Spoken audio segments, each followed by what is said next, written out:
Pak, ini kan kalau apa namanya, saya kalau selalu baca atau juga mungkin lihat video mengenai Bapak kan apa namanya selalu diberitakan sebagai seorang apa namanya founder dari JNE gitu. Dari hotel saya kemudian berubah bidangnya bidang ke pengiriman karena waktu itu TNT baru masuk Indonesia.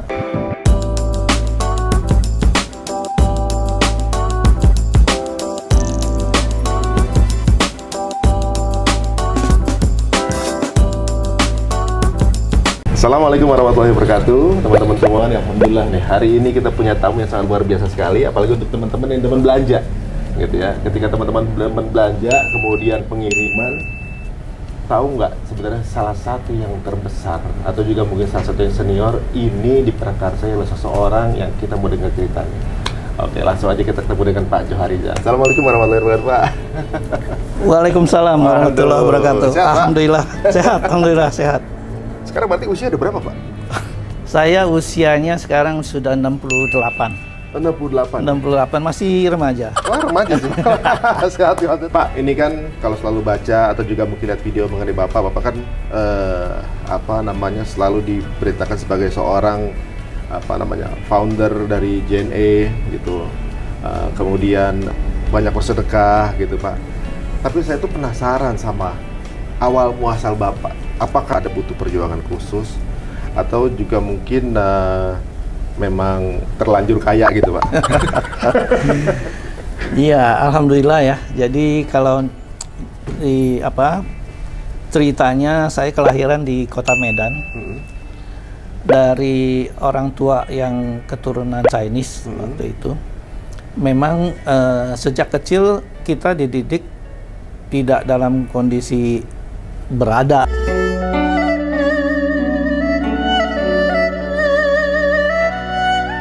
Kakek saya itu jual kue, jadi walaupun bukan apa namanya jual keliling yang kaki lima, tapi dia punya toko dan sebagainya. Tapi kita memang tidak pernah hidup dalam kemewahan lah, biasa saja. Dan itu suasananya. Kemudian ayah saya pindah ke Jakarta karena bisnisnya dan saya dan keluarga ikut. Nah dari situ kita tentu mengalami naik turun lah pastinya di bisnis. Suatu waktu kan waktu perubahan pemerintah tahun 65 itu saya merasakan juga ada perubahannya waktu itu. Bisnis ayah saya juga mengalami penurunan. Tapi kehidupan di saat itu memang bukan kehidupan seperti sekarang yang kita lihat banyak sekali kemajuan, tapi memang semua dalam perjuangan lah. Dan saya dari kecil dididik orang tua itu dengan kebebasan dan modern lah begitu. Tidak dituntut untuk mengikuti agama tertentu. Memang ayah saya itu orang yang sangat liberal ya, lebih pola pikirnya. Sampai saya SMA itu saya masih tidak jelas ya, tidak ke gereja, tidak tidak sembahyang apa gitu, karena kebebasan yang ayah berikan. Namun kemudian saya kuliah. Nah waktu saya kuliah itu di perhotelan, kebetulan teman-teman saya itu kelompok yang biasa ngumpul itu mostly Muslim. Kuliah di mana, Pak? Saya kuliah di Trisakti. Oh, di Trisakti? Iya. Itu tahun berapa tuh, Pak? Wah, tahun 70-an lah. 70-an? Lulusan 72, 73 lah gitu saya. 72, 73? Udah lulus, Pak?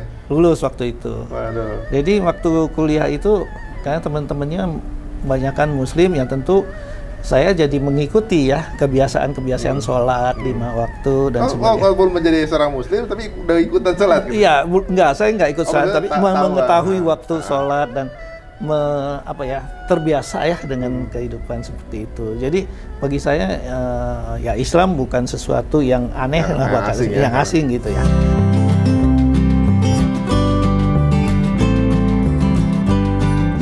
Ya, sampai saya selesai kemudian kuliah, kerja. Kerja ketemu calon istri yang seorang Sunda. Ya, kerja di mana, Pak? Saya kerja di Hilton waktu itu, sekarang Hotel Sultan ya. Oh, Bapak dulu sempat kerja di hotel? Iya. Oh, jadi awal Bapak jualan kue, kakek saya jualan kue. Oh, kakek jualan kue, kemudian ke Jakarta.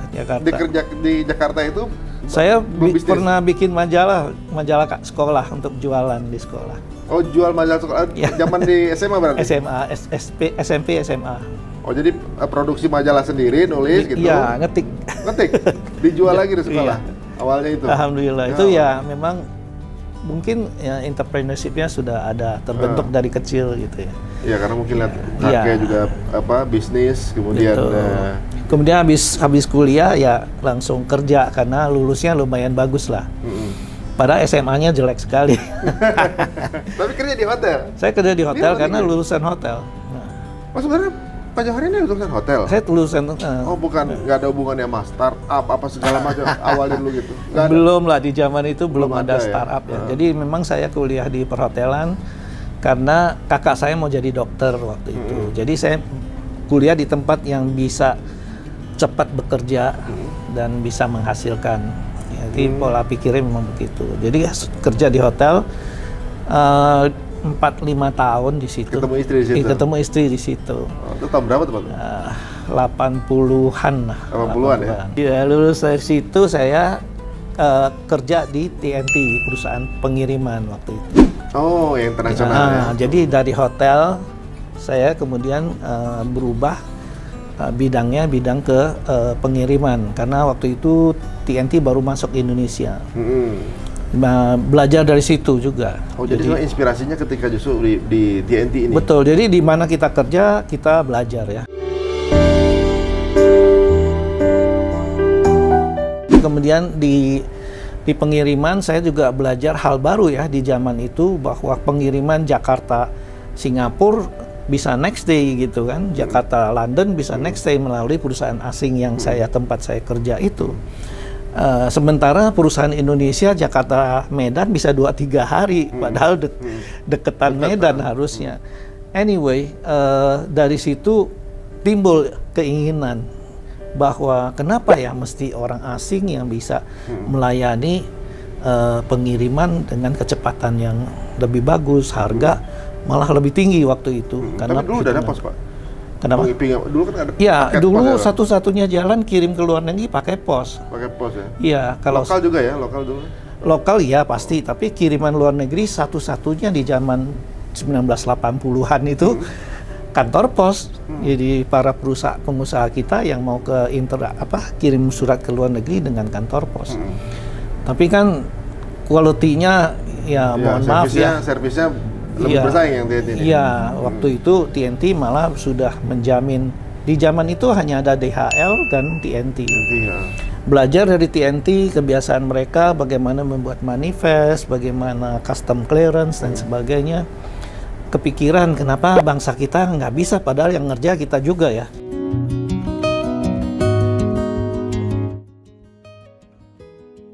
Minumnya apa kurang manis begitu ya?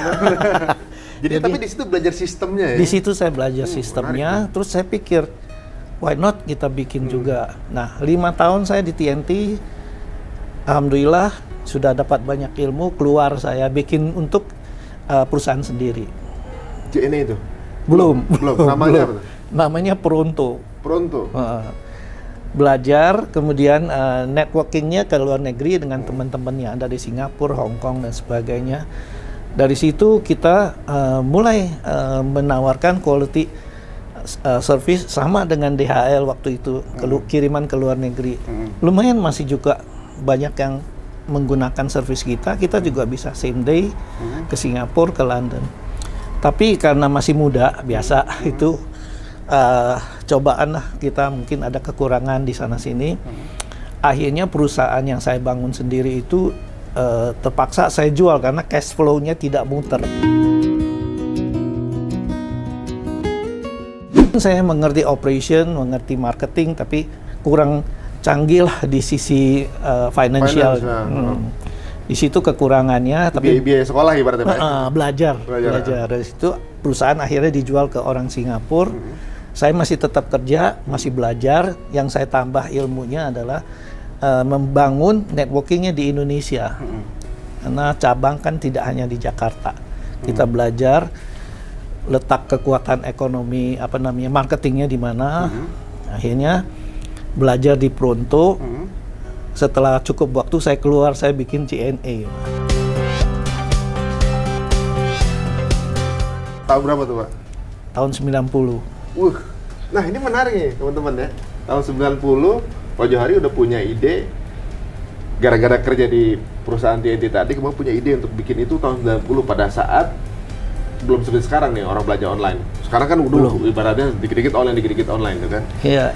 Itu kan banyak kendala menurut saya saat itu, Pak. Karena satu, orang belum teredukasi mengenai belanja online belum ada saat itu. Iya, kan? bisnisnya masih B2B, masih corporate to corporate. Oh, begitu. Dan belum terbayang akan seperti sekarang nih, gitu. Udah pasti kan margin kalau kita pikir-pikir ya masih struggling saat itu pasti kan. Ibaratnya kalau kecuali dapat klien udah fix nih. Nah, pada saat di awal itu ada ini nggak Pak? Sebelum seperti sebesar sekali, kendalanya apa tuh, Pak? Wah, kendala yang memang sangat berat buat kita adalah karena kita perusahaan Indonesia ya. Yang kita jual itu adalah network ke luar negeri. Nah, sementara kompetitor kita itu adalah perusahaan luar negeri yang menjual ke Indonesia. Yang kita yang kita sulit adalah memiliki jaringan di luar negerinya. Jadi Jakarta, Singapura mungkin kita bisa punya kantor lah di sini, di situ. Singapura. Tapi untuk networking keluarnya, misalnya di Thailand, Malaysia, dan yang lain-lain itu kita harus cari lagi agen. Jadi kita one on one gitu ya agennya. Sementara kalau perusahaan asing itu kan multinasional, dia sudah punya cabang sendiri-sendiri. Bahkan dia tumbuh dari sana ke sini. Sedangkan kita yang harus ke sana itu memang berat. Jadi artinya kita sulit berkompetisi dalam kekuatan jaringan. Jaringan kita keluarnya sulit. Nah, pemikiran itu akhirnya membuat saya berpikir juga bagaimana bersaing dengan kekuatan yang berbeda ini. Mereka sangat kuat di luar negeri, sementara kita tidak. Tapi kita juga punya kekuatan. Kekuatannya adalah dalam negeri. Indonesia ini kan juga luas. Dan yang mereka sulit adalah bagaimana delivery-nya ke tempat yang lebih pelosok seperti Kalimantan, Papua, dan sebagainya. Nah, di situ kita lebih kuat. Nah, karena pemikiran seperti itu, maka ingat ada buku The Blue Ocean. Itu yang mengajarkan kita supaya carilah kekuatan kita, kemudian kita bisa menawarkan kekuatan di sebuah value.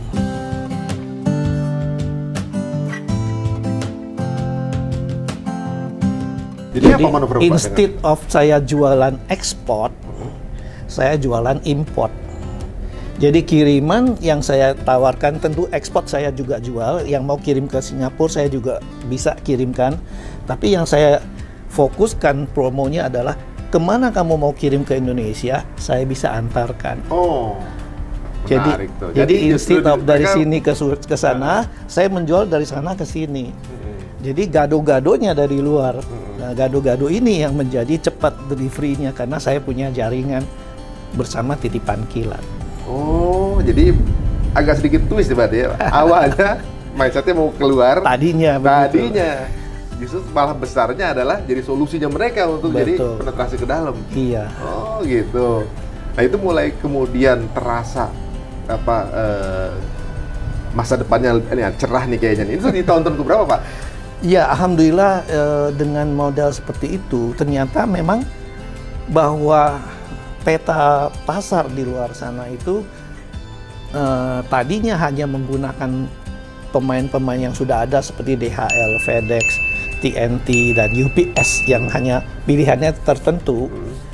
Setelah ada kita menjadi alternatif yang harganya mungkin juga lebih kompetitif gitu.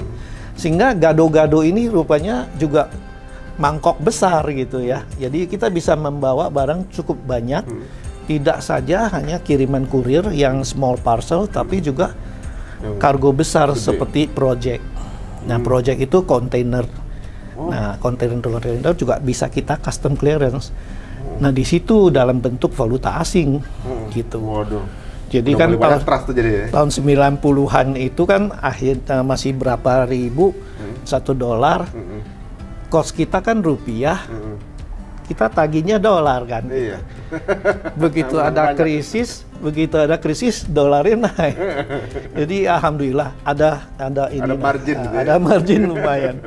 Tapi ya itulah bisnis, tentu saja ada positif negatifnya. Positifnya adalah dolar itu jadi tinggi, kita penagihan kita jadi cukup besar untuk menutupi cost kita. Tapi di sisi lain ekonomi terjadi krisis waktu 98. Oh, sempat terkena terjadi juga. Tentu saja karena waktu 98 kan investasi yang banyak ke dalam negeri waktu itu mengalami stagnan lah, berhenti sebentar. Tapi kan sebagai bisnis kita nggak bisa berhenti. Akibat dari terhentinya ekonomi ini membuat cash flow kita problem lagi karena customer bayarnya jadi terlambat. Nah, karena bisnis itu B2B dari corporate ke corporate, maka mulai berpikir lagi kan kita. Strateginya adalah rubah bisnis kita yang B2B menjadi B2C atau C2C. Langsung berarti ya. Menjadi retail. Retail. Salah satunya melalui tentu saja ada, ya kalau saya bilang sih nggak cuma simple kepintaran kita, ini semua karena Allah. Iya. Ya, salah satunya yang saya selalu menyampaikan ke teman-teman, ke karyawan kita adalah ingat surat Al-Ma'un. Jangan sampai karena krisis. Ketika krisis banyak orang kena PHK. Ketika PHK yang kita pikirkan bukan saja bagaimana memberikan sembako kepada karyawan kita supaya bisa tetap eksis, bisa bertahan. Tapi banyak orang kena PHK itu bagaimana membantu mereka. Jadi pemikirannya ke situ, lalu kita berpikir bagaimana kalau mereka kita tawarkan menjadi agen untuk bisa punya kegiatan. 98 tuh Pak? Itu 98.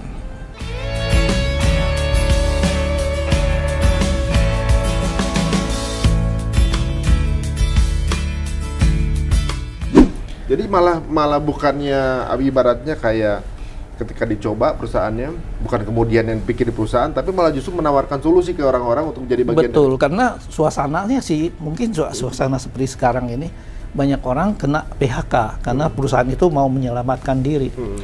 Kita melihat itu, lalu yang terjadi kita diskusi apa yang harus kita lakukan. Lalu salah satu founder kita ya Bapak Suprapto waktu itu menyampaikan ingat surat Al-Ma'un. Jadi jangan sampai orang yang sedang susah kita buat lebih susah lagi dengan memberikan PHK misalnya. Yang harus kita bantu. Nah, waktu itu kita putuskan memberi sembako kepada karyawan. Selain itu, apalagi yang bisa kita bantu? Kita bantu yang kena PHK. Menawarkan jadi agen supaya dia punya bisnis. Memang sih ekspedisi waktu itu ya belum terlalu rame. Ada yang suka, ada yang tidak. Tapi lumayan lah daripada dia nganggur kan gitu. Banyak fotokopi, banyak wartel segala macam, itu akhirnya mau jadi agen kita yang tanpa disadari mereka jadi punya income, tapi long termnya itu menjadi kekuatan kita menghadapi boomingnya online shopping. Jadi effort yang dijalankan sama Pak Johari ini unik ya, karena yang penting ikhtiar dulu, tiba-tiba alokasi keadaan orang pada, kan kita nggak pernah prediksi tiba-tiba awalnya sampai ke sana. Iya, betul. Mulai booming tahun berapa Pak? Itu kan 2008 tuh. Boomingnya 2010. Tidak diketahui 2000 mulai ada Kaskus, mulai orang berjualan. Ketika terjadi banyak penjual itu, yang mereka pikirkan di mana dia bisa mengirim, dan mereka biasanya juga sulit mencari di mana letaknya kantor JNE atau kantor titipan kilat. Kalau di dekatnya ada agen, dia datang ke agennya. Dan alhamdulillah agen kita sudah banyak waktu itu ya? Di Jakarta aja udah 500-an.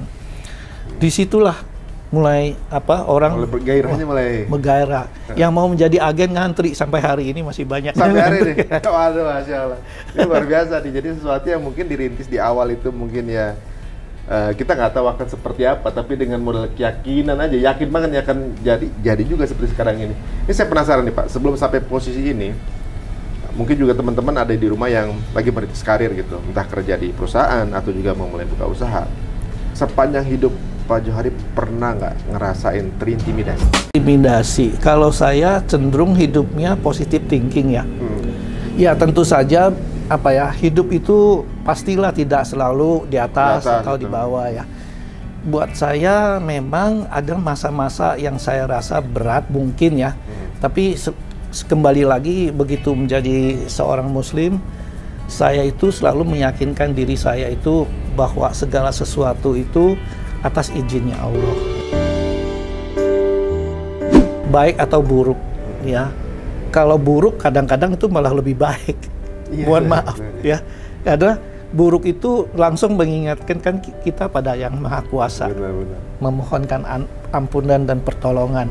Tapi kalau kita sedang dipuji, kadang-kadang kita terbang. Itu danger juga tuh. Itu danger banget. Jadi mendingan kita ingat susah daripada kita ingat apa sedang apa dipuji-puji. Jadi yang saya jalani memang hidup waktu zaman kecil tentu saja sebagai yang paling kecil di kelas, pasti jelas dibully dan sebagainya, itu biasa. Di dalam bisnis juga kadang-kadang kita tidak selalu normal. Ya, jangan sampai ya orang saya juga sering mengingatkan tentang manajemen spiritual, bahwa kita melakukan tindakan kita harus ingat value-value yang diberikan Allah selama ini, bahwa rezeki itu dari Allah dan sedekah itu akan memberikan kita kebaikan-kebaikan. Itu selalu menjadi petunjuk yang saya sampaikan. Tapi kadang-kadang orang sudah menganggap, wah kalau saya sudah sedekah, saya tidur saja, saya pasti kaya raya. Itu juga salah gitu. Juga. Yang harus tentu kita kadang-kadang juga mengalami cobaan dan sebagainya. Tapi tidak berarti kita sedekah lalu kita jatuh miskin. Kita tidak jatuh miskin, tapi kita ada masalah yang harus kita hadapi, yang harus kita menggunakan pikiran dan strategi. Dan itu biasa, dan semua cerita yang tadi saya sampaikan juga tidak semuanya lancar, tapi ada naik turunnya, dan semua pakai otak untuk bagaimana kita mengolah menjadi jalan keluar. Wah, ini menariknya bahwa sebenarnya memang kita tuh dilihat siapa yang effortnya paling hebat ya. Saya dengar dari Ustadz kemarin itu ahsanu amalah. Orang-orang yang amalannya paling effortnya paling hebat itu yang akan menjadi pemenang. Pak Johari udah kurang effort apa lagi. Setiap ketemu satu tempat lahan pekerjaan ada kayak semacam pemikiran apa yang bisa kita lakukan lebih dari cuma begini aja. Alhamdulillah sekarang udah dalam posisi ini nih. Nah, saya penasaran sama ini Pak. Pak Johari ini kan kalau nggak salah bermualaf atau berapa Pak? Tahun 83 ya gitu. Nah, pertanyaan saya, why Islam? Kenapa pilihnya Islam? Ya, tadi mungkin lingkungan hidup saya, ayah saya tipe orang yang memang juga bebas gitu ya. Kita tidak pernah dipaksa-paksa. Tetapi saya merasa belum menemukan ya di usia muda saya itu. Lihat teman dan sebagainya, dan saya juga proses menjadi seorang muslim ya. Itu tidak begitu jadi mualaf terus saya jadi muslim yang hebat tuh nggak ada begitu. Proses juga kan? Proses itu, dan perlu waktu. Mualafnya memang 83 karena memang saya udah menemukan ya istri yang dari Sunda, kemudian dia juga membimbing saya. Maka saya menjadi muslim waktu itu dan kita menikah habis itu. Kemudian perjalanan dalam keluarga itu masih biasa-biasa saja ya. Keislaman saya, mohon maaf, mungkin juga masih belang petong istilahnya. Saya kemudian berkesempatan haji di tahun 2000. Jadi setelah puluhan tahun juga tuh. Karena tadi founder Titipan Kilat itu yang menyarankan, kamu harusnya inilah udah sekarang udah punya perusahaan, udah sholat, naik haji katanya.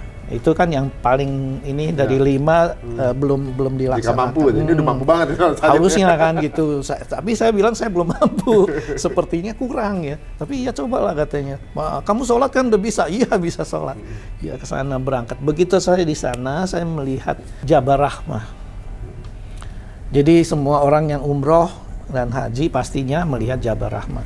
Waktu saya melihat Jabal Rahmah itu, saya ingat dengan pikiran saya pernah mimpi melihat itu. Ya, ini beneran, saya tidak ingin mengarang-arang.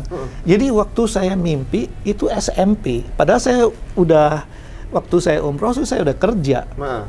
Saya masih ingat SMP. Tempat tidurnya aja saya ingat.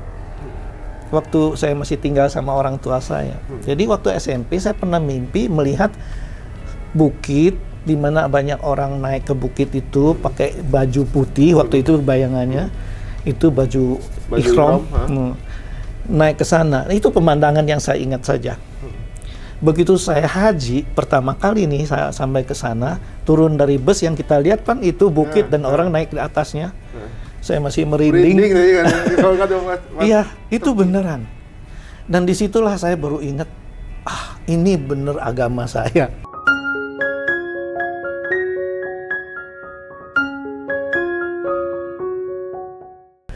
Ini benar-benar harus saya tidak boleh main-main. Ini Allah sudah memberikan pemandangan.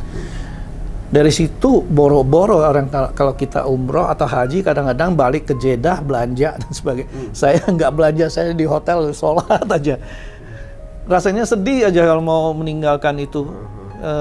Tapi saya dari situlah ingat kembali ke situ, kemudian saya mulai mencari lebih serius lagi belajar agama dan sebagainya. Saya melaksanakan banyak, berkenalan dengan Pak Ari Ginanjar juga. Alhamdulillah Allah mulai membukakan pintu-pintu dan saya menjalankan banyak kebijakan yang saya bilang tadi, manajemen spiritual ya. Seperti kalau di zaman dulu ya, kalau kita bikin perusahaan ada customer, mereka biasanya suka minta under table. Itu ya, ada kickback begitu. Banyak, dan itu malah seperti kebiasaan di banyak perusahaan, sekretaris, resepsionis gitu. Saya bilang dengan sales saya langsung waktu itu persisnya 2005 saya menetapkan mulai sekarang kita dengan customer itu tidak boleh memberikan kickback. Diskon boleh, tapi tidak dalam arti ada sekian persen untuk pribadi-pribadinya. Mereka takut karena kebiasaan itu mungkin kehilangan customer besar gitu. Saya bilang tidak peduli karena rezeki itu dari Allah, bukan dari orang itu. Harus punya keyakinan karena keyakinan itu mengalahkan semua ketakutan.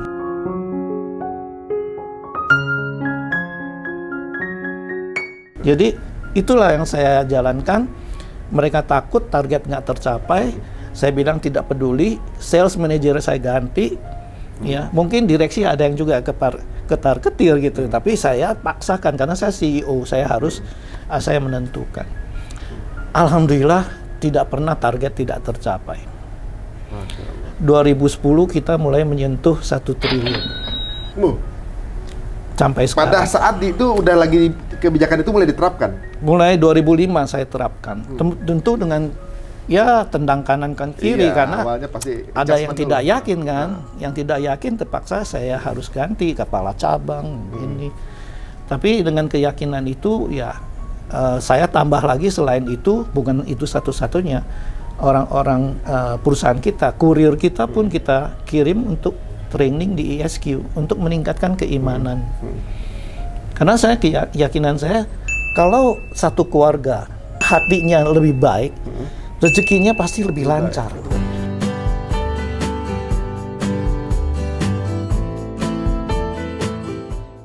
Sederhananya.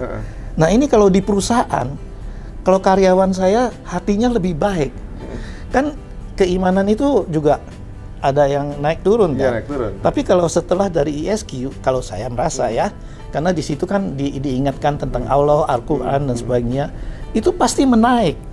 Nah, kalau menaik semua pada waktu yang bersamaan, mayoritasnya karyawan kita di JNE itu naik, maka rezekinya pasti naik dah. Nah, jadi secara visi juga sama gitu kan? Masya Allah. Jadi alhamdulillah 2010 kita menembus 1 triliun, itu kita tentukan 2008. Jadi 2008 saya sudah bilang, kita harus capai 1 triliun. Malah nggak yakin, ekspedisi jualan bisa 1 triliun. Alhamdulillah 2010 kita capai, dan itu nggak pernah turun, dan sekarang sudah sampai 78 bertahun. Tuh, jadi teman-teman kadang-kadang kita tuh dalam ngelakuin sesuatu yang benar tuh deg-degan. Ini bakal untung apa enggak segala macam. Saya juga pernah ngelewatin itu, alhamdulillah. Jadi ya apalagi di skalanya lebih besar nih sama Pak Johari, Masya Allah. Ini Pak, ada juga yang unik nih dari Pak Johari yang saya temukan. Bapak ini kayaknya seneng banget bersedekah. Oh. Apalagi kan ada sedekah Selasa tuh kalau nggak salah.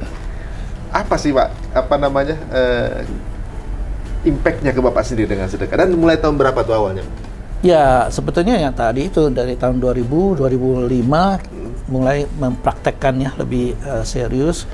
Kemudian sedekah itu memang sudah menjadi kebiasaan juga lah, karena saya punya mentor seperti founder kita Pak Haji Suprapto almarhum, beliau juga punya panti dan sebagainya. Jadi banyak meniru di beliau juga. Setiap ada acara ulang tahun atau peresmian gedung itu pasti ada anak yatim, itu yang kita utamakan.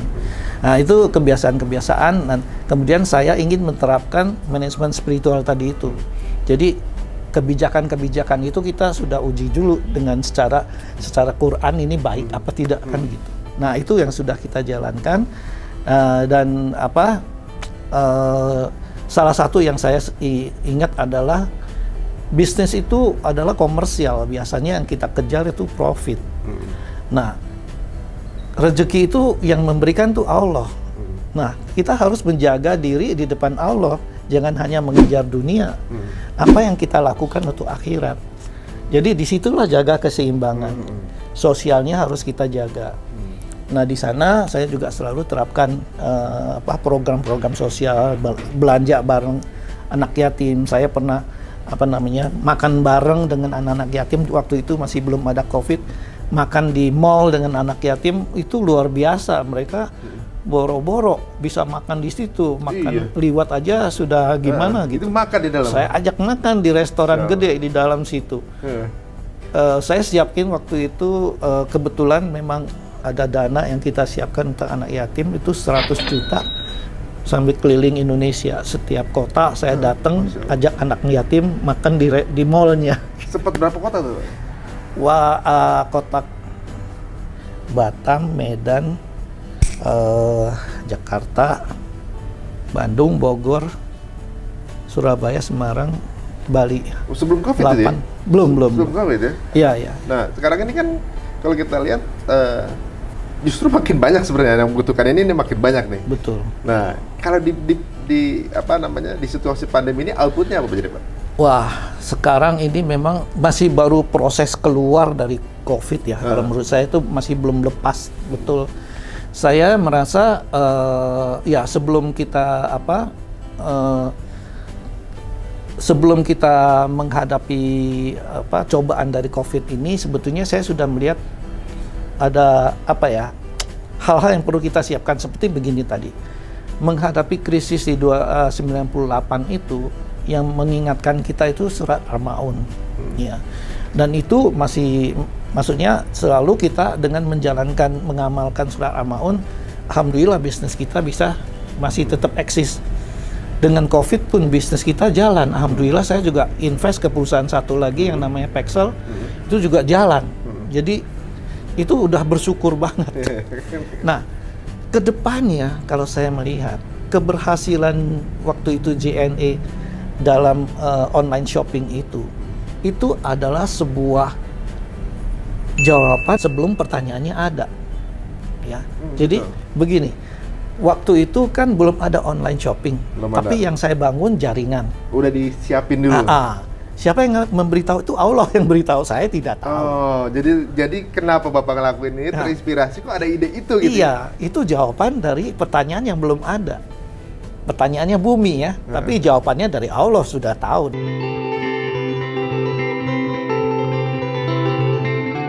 Dari seolah-olah mau ngasih rezeki itu, tapi kamu siapin dulu. Nah, jadi karena itu jangan jauh-jauh sama Allah. Masya Allah, Masya Allah. Masa pandemi ini itu akan meninggalkan banyak pertanyaan besar, karena bisnis itu berubah. Nggak usah jauh-jauh kita melihat restoran yang dulu ada di mall dengan kemegahan dan sebagainya. Sekarang yang duduk satu meja boleh maksimal 2 orang. Iya. Harus dipotong setengah. Benar. Cost-nya kan jadi pasti tinggi. Iya. Bisnis model itu pasti harus dirubah dan banyak hal lainnya. Nah, apa yang bisa kita perlu insting yang jauh lebih kuat menghadapi kompetisi ke depan. setelah pandemi ini. Nah, bagaimana manusia ini bisa memiliki insting lebih kuat?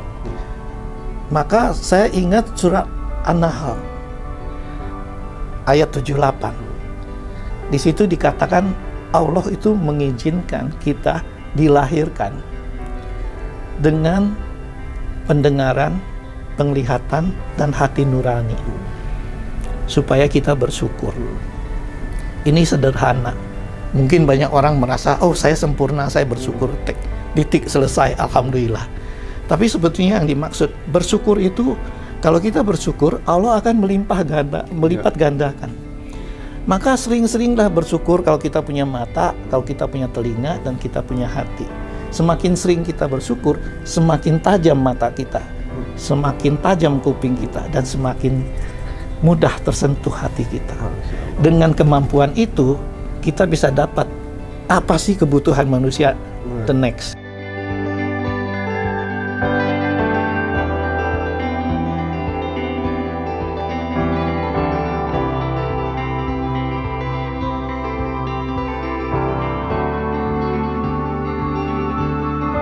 Kita seperti punya ketajaman melihat, bukan literally hanya melihat, bukan yang physically, bukan fisik, tapi something yang visioner gitu. Jadi jatuhnya lebih jadi kayak punya ya visi ya jatuhnya. Iya. Intuisi jatuhnya, intuisi. Ini makanya itu di Quran.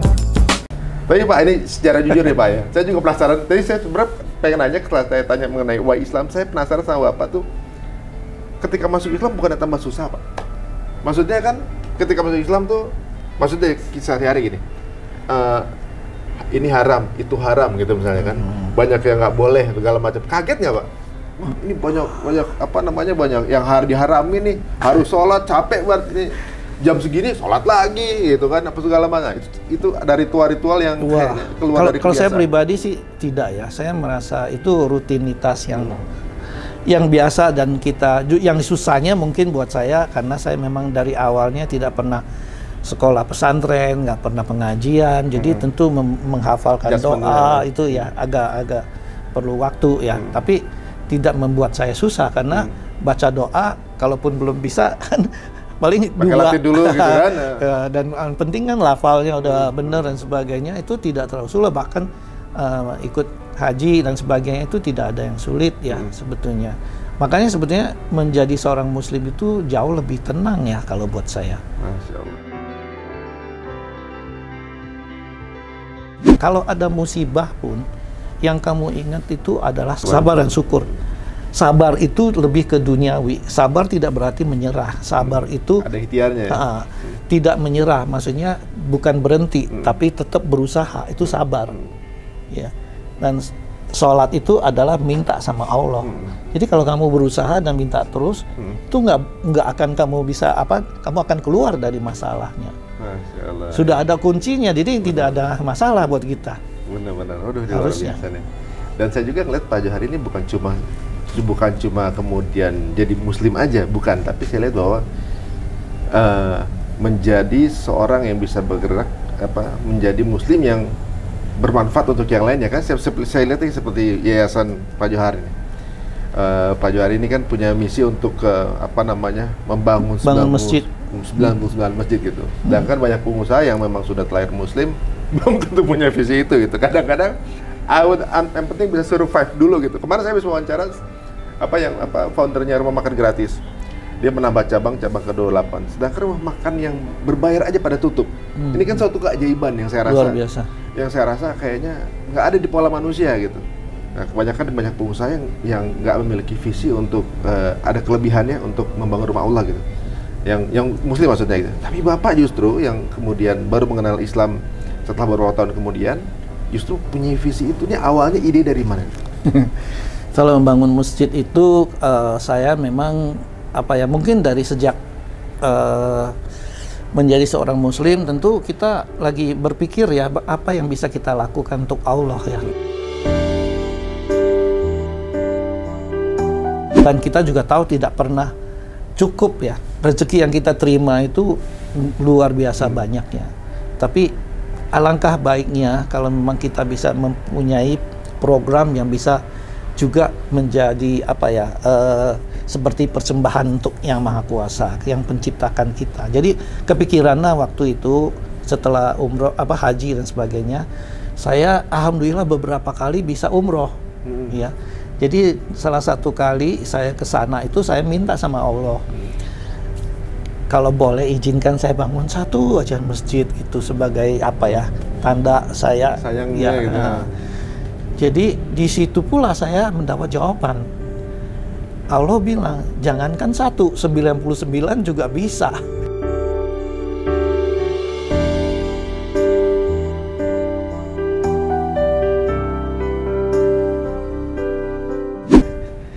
Lalu saya merasa, wah ini tugas.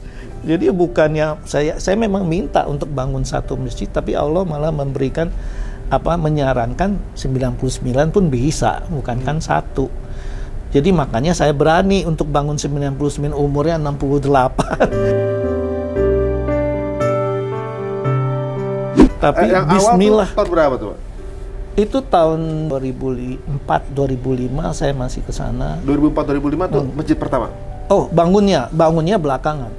Jadi setelah kembali dari situ kan saya masih CEO, jadi kesibukan sebagai CEO agak sulit gitu waktunya, padat. Jadi kemudian setelah saya jadi komisaris 2016, 2016 saya jadi komisaris, waktu saya jadi lebih banyak, saya buat beberapa startup juga.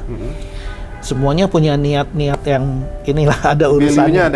Ada misalnya ada value untuk bikin panggung untuk komikus kita, bikin panggung untuk UKM kita, dan untuk Pexel itu saya bikin panggung untuk logistik kita karena logistik kita mahal. Jadi kita lagi bikin pakai teknologi. Jadi semua ada missionnya.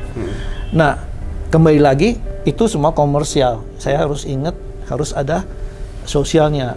Fisiknya apa? Ya udah bikin yayasan dan bangun masjid. Alhamdulillah sudah 2 masjid yang udah kita bangun. Masih rencana bangun yang ketiga.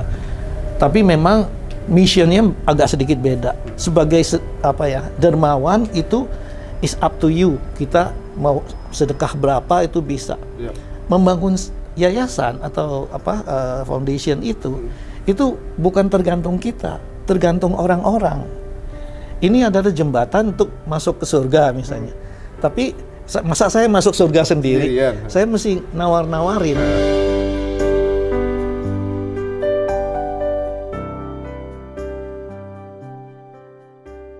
Nah, menawarkan ini another problem. Iya. Ya, komunikasinya kan berbeda pandangan visinya gitu ya. Ya, kalau jadi dermawan tergantung kita, tapi kalau membangun yayasan, uangnya tergantung Anda kalau mau masuk surga silahkan gitu. Nah, saya cuma siapin tempatnya. Jadi masjid pertama berarti di tahun 2016? 2017. 17 ya. Ini menarik juga nih, berarti kan dengan perjalanan yang bisa dibilang ya nggak mudah ya, dan juga cukup menarik gitu, dan beberapa hal yang sudah dilewati sama Pak Johari. Bagaimana dengan keluarga sendiri, Pak? Jadi peran keluarga nih seperti apa dalam support Bapak? Iya, kalau kembali lagi seorang yang pekerja ya workaholic itu biasanya yang paling berkorban keluarganya.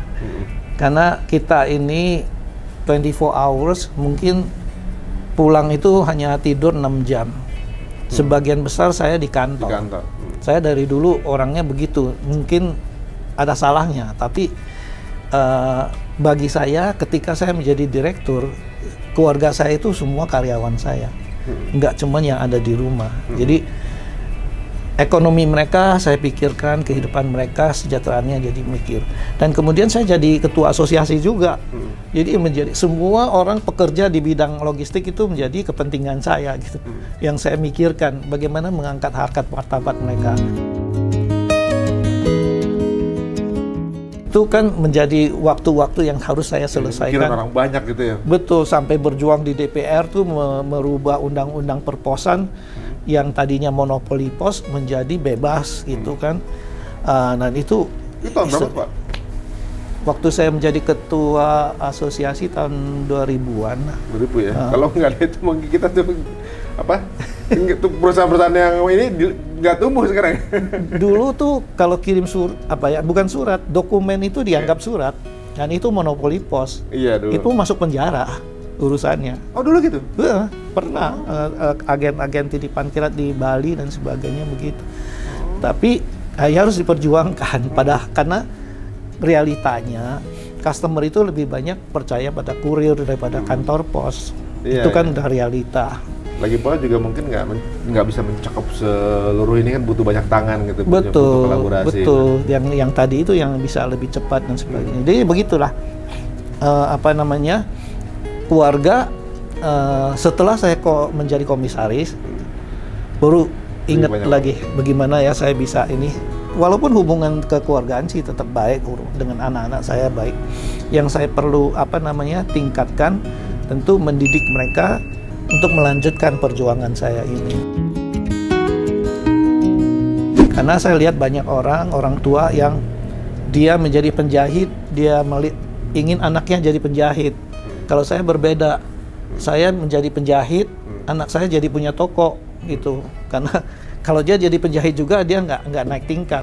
Iya. Jadi malah kompetitor bapaknya. Iya. Jadi saya selalu ingin mendidik mereka itu jangan dibayang-bayangi oleh prestasi saya. Dia harus punya prestasi sendiri supaya tidak terbayang-bayang. Ya bisnisnya beda aja. Gitu. Jadi anak-anak saya sekarang sudah S2 semua dan mereka ada yang jadi ibu rumah tangga, ada yang sudah mulai bisnis sendiri juga.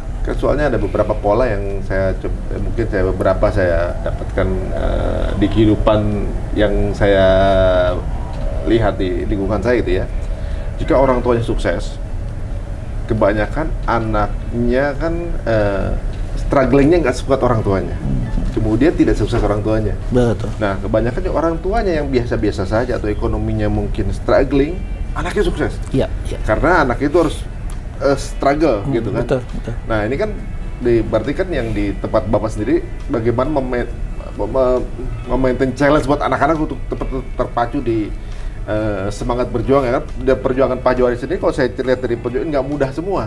Kerja di hotel lah, jualan majalah segala macam gitu. Kemudian karyawan di satu perusahaan pengiriman, tapi di situ kemudian diberikan inspirasi dari Allah untuk membuka sendiri. Dari situ lah awal dari semua dunia Pak Johari sekarang. Nah, ini anak-anak kan perlu menemukan turning point kayak Pak Johari sendiri dengan versi mereka gitu kan maksudnya. Iya, saya ingin mereka itu mulai dari bawah. Kalau maksudnya belajar tidak langsung menjadi bos. Itu saya sangat berharap mereka, dan memang sudah itu saya sampaikan ke mereka. Dan kalau mereka menjadi karyawan di perusahaan saya, pastinya mereka dianggap seperti bos karena saya dulu memang atasan dari semua karyawan kan. Jadi saya sangat berharap mereka berprestasi di tempat lain sehingga dia bisa di-treat seperti karyawan umumnya. Itu pengalaman kerjanya. Tapi yang saya latih mereka itu sekarang karena saya sudah membangun sebuah perusahaan, bahkan beberapa perusahaan, saya latih mereka itu memanage perusahaan bukan sebagai pekerja, bukan sebagai teknis pelaksanaannya, tapi mereka sebagai investasinya. Jadi yang mereka pelajari, dan itu saya belum pernah ada prestasi di situ, jadi mereka tidak perlu dibanding-bandingkan. Mereka itu saya latih untuk bisa memanage, membaca how good is a company.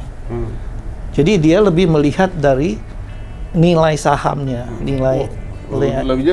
harus naik pangkat dong. Kalau bapaknya tukang masak, anaknya harusnya punya restoran. Kalau dia jadi tukang masak juga, saya gagal. Atau anaknya cuma beli makanan doang. Jadi saya latih mereka itu lebih to manage a company. Jadi ilmunya adalah jual beli perusahaan. Kalau saya kan membangun perusahaan, anak saya latih supaya bisa jual beli perusahaan. Ini menarik Pak, mungkin banyak sekarang ini sebagai penutup juga ini kan. Sekarang di kondisi pandemi sekarang ini banyak yang kehilangan pekerjaan. Betul. Banyak yang kemudian baru memulai awal, baru merintis awal, begitu. apa kira-kira langkah terbaik Pak yang harus dilakukan gitu kan? Ada yang perusahaannya bangkrut, tutup gitu, kemudian ada yang apa namanya, kemudian berdiri dari awal. Saya baca berita beberapa pengusaha yang kantor bergerak di traveling gitu, kantornya tutup karena memang paling terpukul di bagian itu tuh. Dia kemudian jadi jualan kue sekarang gitu kan. Tapi saya juga ngeliat orangnya sabar. Allah lagi nguji saya begini, mau hebat banget gitu. Kadang di mana banyak orang yang mungkin justru ambruk. Nah sekarang ini banyak yang mungkin pengen dengar dari Bapak nih. Kalau menurut Bapak gimana nih untuk teman-teman kita yang support untuk teman-teman kita yang sedang melewati masa ini? Iya, sebetulnya kita kan seperti baru menghadapi badai. Menghadapi badai, kemudian kita tergopoh-gopoh. Jadi yang harus kita pikirkan bukan badainya. Jangan sampai kita melakukan reaksinya seperti orang yang baru kena badai. Kita harus memulai dari nol. Jadi kalau kita lihat krisis zaman dulu, setelah krisis orang mulai buka toko lagi karena nothing change. Sekarang itu sudah berubah karena yang badainya itu adalah badai teknologi. Yang tadinya restoran di mall, besok setelah krisis berlalu kita buka restoran di mall salah. Karena konsepnya sudah berubah, harus menggunakan teknologi dan sebagainya. Jadi banyak bisnis yang akhirnya dengan kemajuan dengan pandemi ini hilang, tidak lagi digunakan. Contoh yang sederhana, misalnya zaman dulu kita kenal ada sushi bar. Sekarang sudah nggak bisa pakai sushi bar karena nggak boleh berdekatan. Jadi konsepnya harus dirubah. Nah, semua bisnis itu, terutama yang kita bisa pelajari apa saja yang sudah tidak digunakan, harus ada pendekatan baru. Bahkan mungkin tidak digunakan lagi. Jadi tadi itu harus memiliki insting untuk menciptakan something new. Ya, misalnya restoran di mall, kalau menurut saya di masa depan mungkin restoran yang drive-thru itu jauh lebih banyak orang bisa belanja di situ daripada tinggal ambil kan gitu. Tapi kan ada banyak sekali lah perubahan yang bisnis yang hilang, tapi juga banyak bisnis yang baru. Masya Allah. Ini teman-teman semua, ini dari ungkapan Pak Johari dan sepanjang kita ngobrol tadi, ini banyak hal yang bisa kita ambil ya. Beliau ini berarti tipenya adalah bukan fokus dengan kehilangan, tapi sesuatu yang ketika ada percobaan malah dilihat apa yang kita bisa bersurfing dalam masalah ini. Dan insya Allah kalau kita bisa menguasai polanya, dan kita akan jadi pemenang. Beliau udah buktikan di beberapa pola. Alhamdulillah sekarang ini mungkin bisa menjadi pelajaran kita. Nggak mesti harus di pengiriman juga gitu, di pekerjaan masing-masing dengan pola yang sama seperti waktu tadi ya. Contohnya tadi, sushi baru udah nggak bisa, mungkin ganti cara lain. Sama halnya juga teman-teman yang jualan biasa, mungkin sekarang lagi nggak bisa bertemu cara offline, main digital. Dan digital udah di-share sama beliau, jadi tenang aja. Masya Allah. Waduh, terima kasih Pak Johari, ini waktunya luar biasa dan menginspirasi sekali. Dan kita juga nggak pernah menyangka bahwa sesuatu yang sebesar ini itu membutuhkan sebuah perjalanan yang mudah juga gitu. Tapi walaupun kelihatan impossible, ini doable ternyata ya Pak, mampu dijalan. Iya, Masya Allah. Betul. Terima kasih waktunya Pak Johari, mudah-mudahan sukses terus dan mudah-mudahan sehat terus. Insya Allah, Alhamdulillah. Jangan kapok kalau saya kunjungi lagi Pak.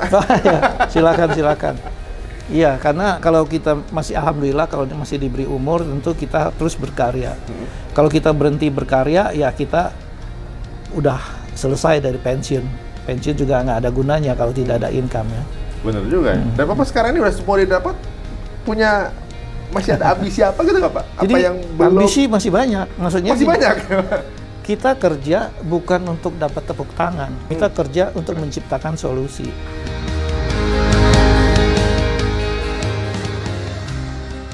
Jadi kalau kita menunggu tepuk tangan, banyak yang tepuk tangan. Iya. Cuman kita nggak perlu. Yang kita perlu adalah solution. Seperti bisnis yang saya bangun itu semua adalah bisa menciptakan solusi, adalah jalan keluar. Ya, untuk orang-orang seperti yang saya bangun untuk perusahaan Grapos itu, saya menawarkan kepada ilustrator-ilustrator untuk ngumpul di situ, nanti kita bisa sama-sama melayani masyarakat kita. Saya itu masih yakin kesenian Indonesia itu harusnya nomor sekian gitu. Oh, sekarang belum dapat panggung sekarang belum. Ya? Borobudur kan gede sekali, iya, semua orang mengakui. Itu yang bangun siapa? Itu orang Indonesia yang bangun. Dan itu seniman. Dan rumit lagi kan? Iya, itu semua kan dipahat dan itu sama, dan itu nggak mungkin seniman sendiri. Senimannya pasti banyak. Kolaborasi. Nah, kemana mereka? Generasi sekarang belum dengan keluar. Dunia digital mesti lebih keren dari itu. Kita perlu bikin panggungnya supaya mereka ngumpul lagi.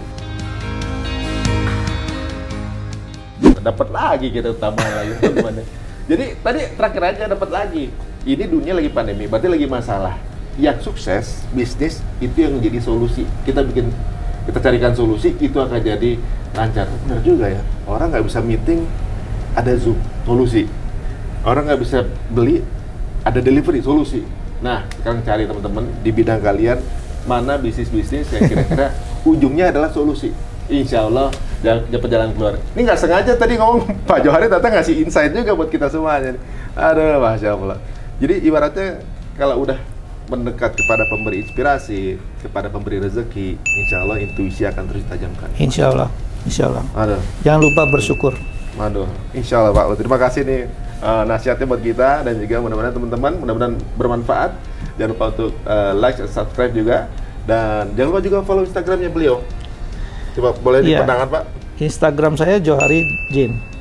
Johari Jain, dan tiap hari Selasa ada live IG. Jadi kita ngobrol bisnis. Silakan kalau mau ada bertanya, lempar ke situ. Waduh, Masya Allah. Sampai ketemu lagi. Assalamualaikum warahmatullahi wabarakatuh.